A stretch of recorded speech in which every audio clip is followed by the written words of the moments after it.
Good afternoon, Chairman Blumenthal, Ranking Member Blackburn, and members of the subcommittee. Thank you for the opportunity to appear before you. My name is Frances Haugen. I used to work at Facebook. I joined Facebook because I think Facebook has the potential to bring out the best in us. But I'm here today because I believe Facebook's products harm children, stoke division, and weaken our democracy. The company's leadership knows how to make Facebook and Instagram safer, but won't make the necessary changes because they have put their astronomical profits before people. Congressional action is needed. They won't solve this crisis without your help.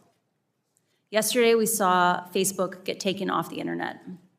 I don't know why it went down, but I know that for more than 5 hours, Facebook wasn't used to deepen divides, destabilize democracies, and make young girls and women feel bad about their bodies.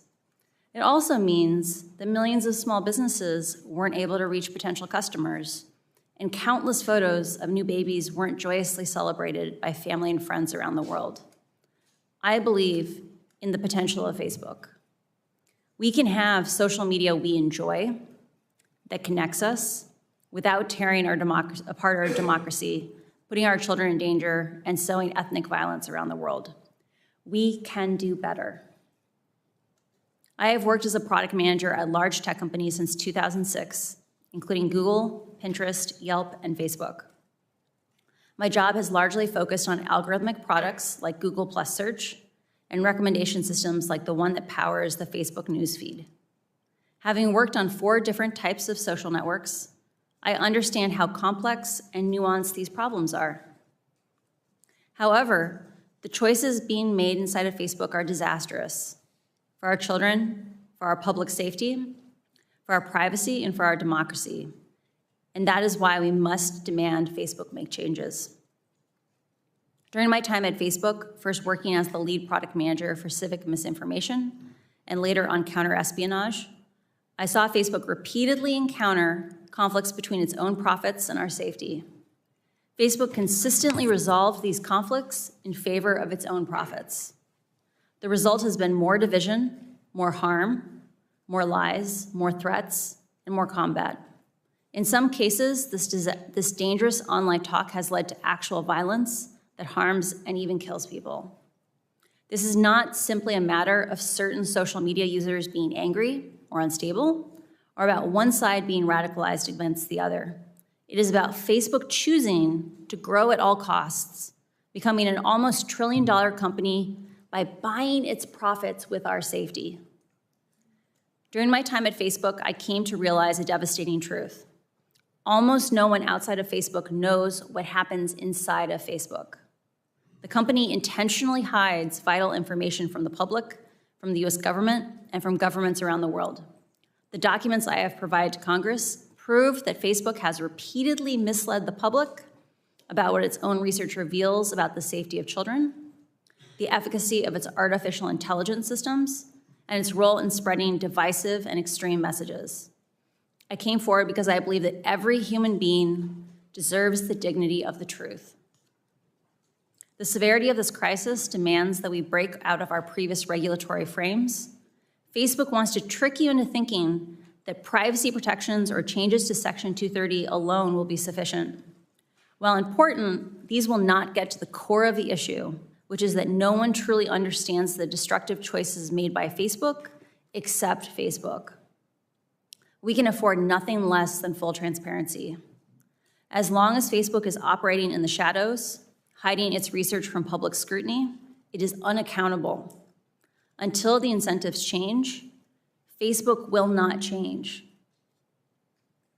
Left alone, Facebook will continue to make choices that go against the common good, our common good. When we realized big tobacco was hiding the harms it caused, the government took action. When we figured out cars were safer with seatbelts, the government took action. And when our government learned that opioids were taking lives, the government took action. I implore you to do the same here. Today, Facebook shapes our perception of the world by choosing the information we see. Even those who don't use Facebook are impacted by the majority who do. A company with such frightening influence over so many people over their deepest thoughts, feelings, and behavior needs real oversight. But Facebook's closed design means it has no real oversight. Only Facebook knows how it personalizes your feed for you. At other large tech companies like Google, any independent researcher can download from the internet the company's search results and write papers about what they find. And they do. But Facebook hides behind walls that keeps researchers and regulators from understanding the true dynamics of their system. Facebook will tell you privacy means they can't give you data. This is not true. When tobacco companies claimed that filtered cigarettes were safer for consumers, scientists could independently invalidate these marketing messages and confirm that, in fact, they posed a greater threat to human health. The public cannot do the same with Facebook. We are given no other option than to take their marketing messages on blind faith. Not only does the company hide most of its own data, my disclosure has proved that when Facebook is directly asked questions as important as, how do you impact the health and safety of our children, they mislead and they choose to mislead and misdirect. Facebook has not earned our blind faith. This inability to see into Facebook's actual systems and confirm how they work is communicated and confirm that they work as communicated is like the Department of Transportation regulating cars by only watching them drive down the highway. Today, no regulator has a menu of solutions for how to fix Facebook because Facebook didn't want them to know enough about what's causing the problems. Otherwise, there wouldn't have been need for a whistleblower. How is the public supposed to assess if Facebook is resolving conflicts of interest in a way that is aligned with the public good if the public has no visibility into how Facebook operates? This must change. Facebook wants you to believe that the problems we're talking about are unsolvable. They want you to believe in false choices. They want you to believe that you must choose between a Facebook full of divisive and extreme content or losing one of the most important values our country was founded upon, free speech. That you must choose between public oversight of Facebook's choices and your personal privacy. That to be able to share fun photos of your kids with old friends, you must also be inundated with anger-driven virality. They want you to believe that this is just part of the deal. I am here today to tell you that's not true. These problems are solvable. A safer, free speech respecting, more enjoyable social media is possible. But there's one thing that I hope everyone takes away from these disclosures. It is that Facebook can change, but is clearly not going to do so on its own.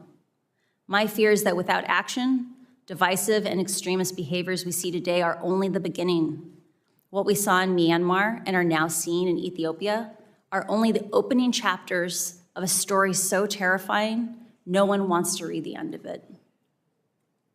Congress can change the rules that Facebook plays by and stop the many harms it is now causing. We now know the truth about Facebook's destructive impact. I really appreciate the seriousness which the members of Congress and the Securities and Exchange Commission are approaching these issues. I came forward at great personal risk because I believe we still have time to act. But we must act now. I'm asking you, our elected representatives, to act. Thank you. Thank you, Ms. Haugen.